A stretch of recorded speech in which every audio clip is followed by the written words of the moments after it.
But you also recently said that the Middle East would be better off with Gaddafi, Saddam Hussein, and Assad in power. How does... I didn't say Assad, but we certainly have not gained anything with Gaddafi. And you look at what happened. I mean, look at Libya. Look at Iraq.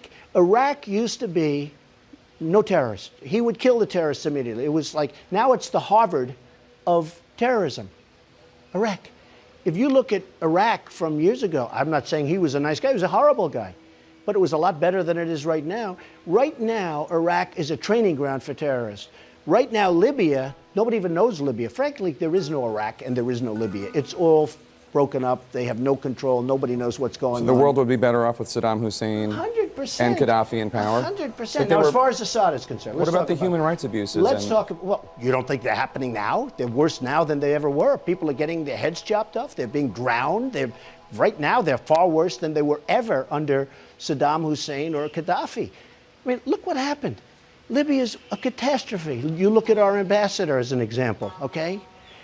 Libya is a disaster. Iraq is a disaster. Syria is a disaster. The whole Middle East. And it all blew up around Hillary Clinton and around Barack Obama. It all blew up.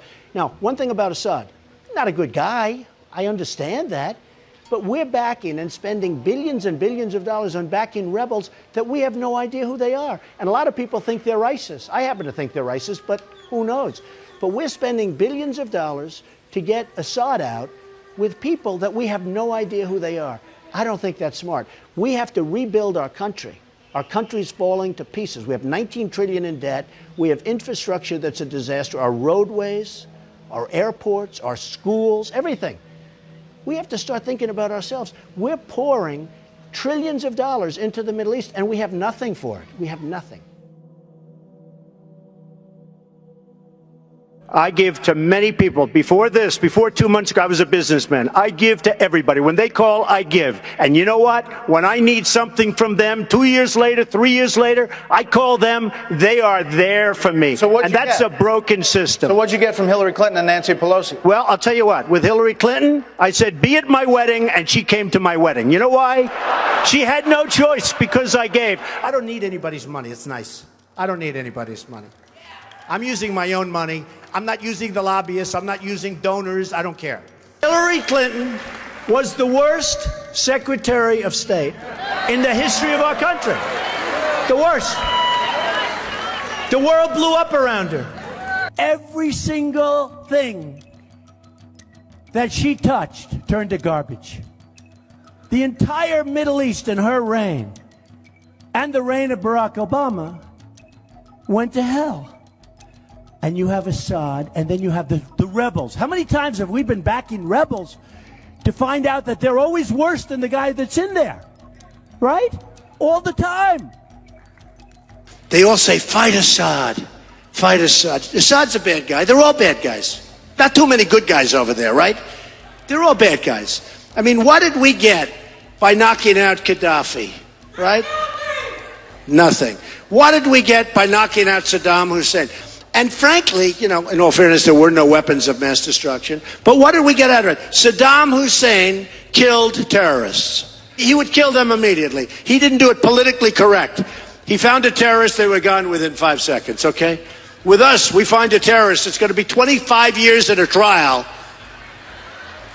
We're backing people. If they win, they'll end up being worse than Assad, and we'll have spent another $1 trillion on them. Nice and easy, folks. In fact, a lot of people think that the rebels that we're backing is ISIS. And people are saying they're ISIS. ISIS, worse than Assad. Hey, Saddam Hussein was never as bad as these people. These people are brutal. They're chopping off everybody's heads, especially if you happen to be Christian. They chop off your head. They dunk people with a cage. Did you see that? They dunk them and drown them. These people make Saddam Hussein look like a choir boy. Okay? And I said this in 2004. In Reuters, anybody from Reuters back there? I'm sure they are. There was an article in July of 2004. Trump said, don't invade Iraq. And a delegation comes to see me from the White House that they'd like to, have me cool. I say, but you're making a mistake. You're going to destabilize the whole Middle East. Because you had Iran and Iraq that always fight, right? Years I read about wars. Iran goes 10 feet this way, then 10 feet. They were the same. They were like twins. Same strength. If you do that, you're going to destabilize because you're going to knock the hell out of one and the other one's going to come in and take it over. It's pretty simple. I mean, you don't have to be a total genius to figure this out, even though I am a genius, okay? So you're going to, right? We made a tremendous mistake. We went into Iraq. Shouldn't have happened. Everything you see right now is an offshoot of that decision. That was a very bad decision. Then Obama got out the wrong way. I mean, here's a guy. He announces the date that we're leaving.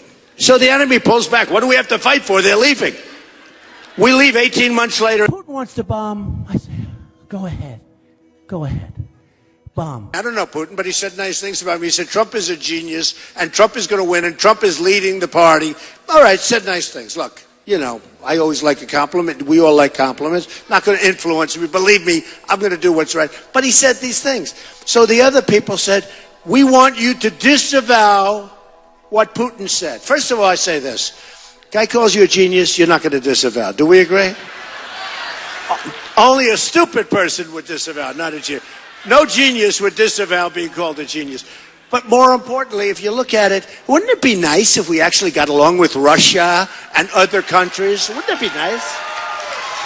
For 20 years, I've heard the worst thing that could happen would be if Russia and China start uniting. We've united them because we did things that were very onerous because Obama doesn't like Putin and Putin doesn't respect or like Obama. And all of a sudden, Russia and China now are doing all sorts of things together. I heard them saying this morning on television, how dare they want to? Donald Trump wants to work with Russia to get rid of ISIS. Yeah, sort of, right? You know, the cost of missiles at $1 million a pop. It would be nice to work with somebody else, let them drop some of their missiles. But they were talking about working with Russia like we have to do it ourselves. Why do we have to do everything ourselves?